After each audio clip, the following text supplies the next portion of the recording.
Ito na. Magsampay na ako. Ilabas ko na. Yan, titiklopin ko yung mga sampay ko kahapon. Natuyo na. Diba? Oh my gosh. While watching TV. Yan. Para hindi naman malungkot ang buhay. Hindi ma-bored.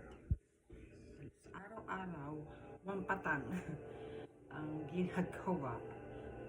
Sa ngayon, wala akong job, so I have to do this every day. Every day.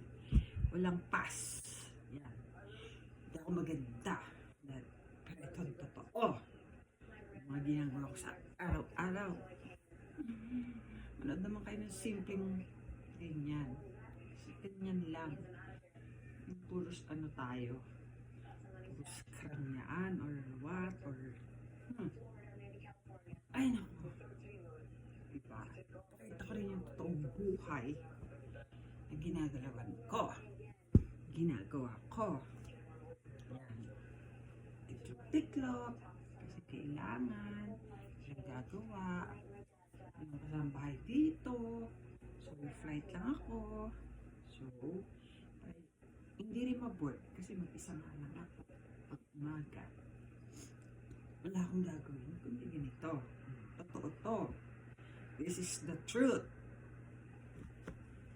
Honestly. Diba? Para nakakaalam na akala nyo ganda buhay namin sa Japan. Hindi rin. Maganda kung maganda kasi may magandang part at may ganito yung katotohanan. Kasi hindi pwede mag-ano dito ng sa bahay. Hindi pwede yun. Pang mayaman lang yun. Real talk. Pang mayaman. Ito, sinishare ko lang sa inyo ang gawain ko dito. Yan. Diba? Pagka magbabakasyon naman ako, pag may chance ulit na makapagbakasyon, syempre, ang gagawin ko din, di magre-relax. Nagkakataon ko na mag-relax dun di ba? Minsan lang, di ba? Yeah, don't me, sorry ka, don't me, no. Wala lang, simple lang ako. Ganito lang ang buhay ko sa Japan. Okay? Tapos na ako. Yan. Kasi dalawa lang naman kami, dalawa lang tong tinitiklop ko. Ang dalawahan. Hindi pa nga ako nag-aano alikabok. Tsaka nagba-vacuum. Wait lang ha. Narating ako dyan sa pagba-vacuum. For a while. Diba? Hindi ko nagpitin ha. Kahapon lang to, nilibahan ko. Yan. Ganyan.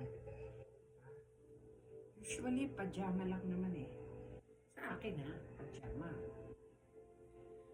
Pag lumalabas, yun minsan. Yun, kahapon ko pa nalabahan yun. O, isang araw. So, ayan, ganyan.